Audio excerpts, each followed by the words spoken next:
COVID-19 pandemic has highlighted inequalities in our country, with some commentators saying it has exposed the limitations of South Africa's democracy. So what needs to be done to address this? UCT Professor in African Studies and Sociology, Professor Lungisile Ntsebeza, joins me now to discuss this. Professor Ntsebeza, thank you so much for your time tonight.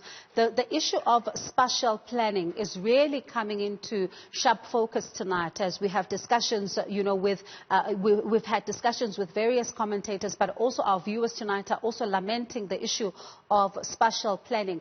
And really in recent weeks, we've seen challenges faced by backyard dwellers. We've seen challenges also of people, plotting their shacks in really land that does not belong to them. Do you think South Africa should use this time to fast-track the issue and put to bed the land question?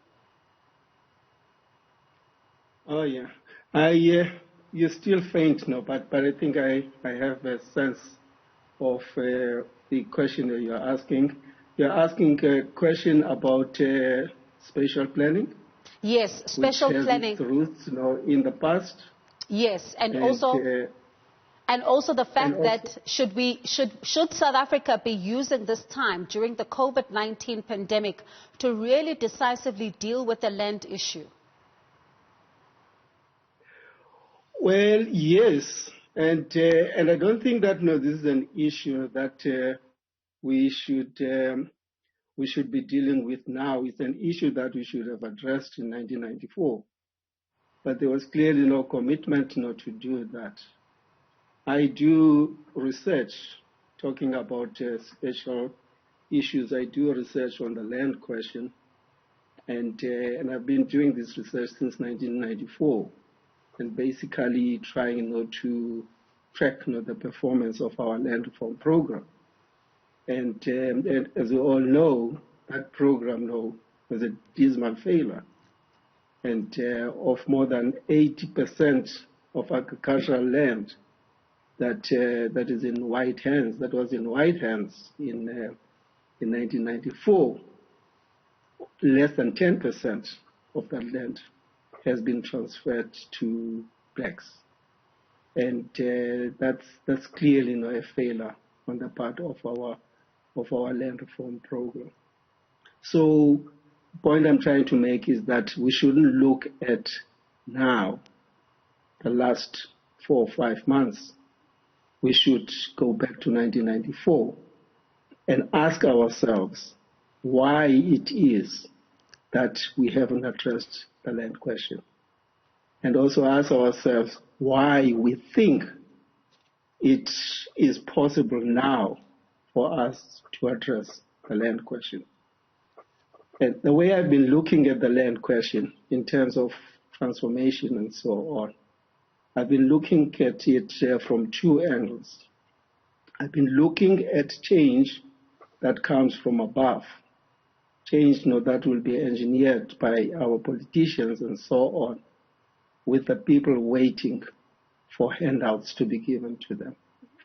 I've also been looking at the possibility of land being demanded by people, looking at people engineering these struggles from below.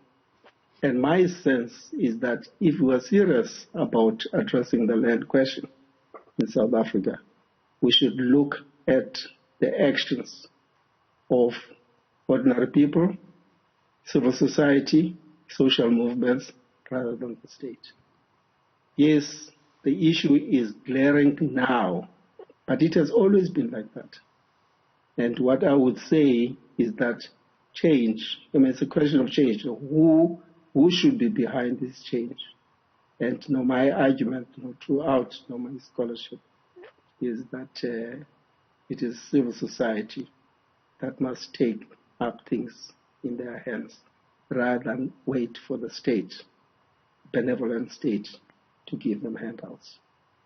And let's also then look at another issue. Some of our viewers tonight have been saying that really we cannot be looking to blame apartheid only as a country when it comes to our inequalities, especially where we are finding ourselves right now with a society whose inequalities have been laid bare. Some communities are battling to social distance. Some communities are not even able to be in self-isolation or even quarantine because they live in such small spaces.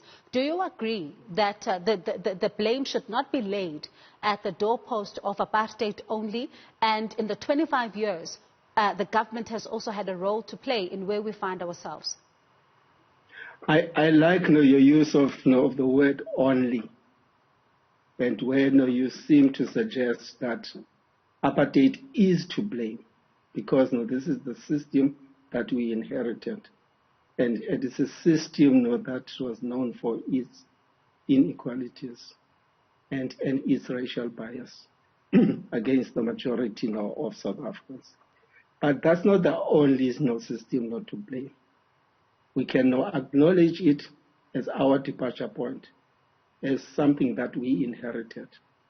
But there has been a failure on the part of our democracy, both in terms of the state, the political parties that we put in power, but also on our part as civil society to deal decisively with the legacy of apartheid. What we have seen, of course, is that those who are in power, those who control the instruments of cohesion, those who have the economic muscle, is that when once they were in these positions, they used these positions to perpetuate apartheid rather than to dismantle it and to away with it. So yes, it's both apartheid and the democracy.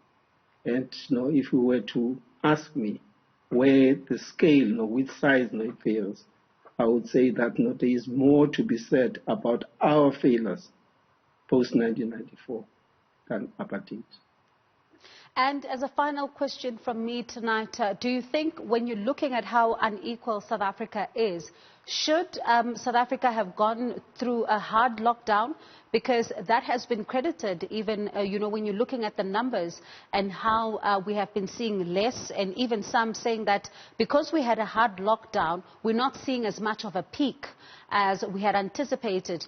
Do you think that, we should, as South Africa, have really put in place a hard lockdown? Because there are some tonight who are saying that because we are in an unequal society, we should not even have spoken of a hard lockdown. Well, no, I'm not singing a chorus. I wrote an article a few weeks after lockdown. It was published in the Netherlands in April, where I was making exactly this point, that the model that South Africa adopted, that was cherished by the World Health Organization and so on, that it was a model that was not suitable for South Africa. It's a new model that suited a portion, a tiny minority of South Africans, the elite and so on, people like us who live in suburbs and so on. And that model would not work for people living in informal settlements, in dense areas. And what we're seeing now is precisely what I foresaw in April, a few weeks when I read and focused on the on this model and whether it would work for us. So the answer is there. It's not an answer that I see because of, it's not an answer that I'm putting forward now. It's something that I said right at the outset as I was analyzing the model. Professor, and I've listened to both Professor Mohale and Angelo talking about similar issues, and I'm inclined to bend more on the side of Angelo in putting emphasis on our failure now.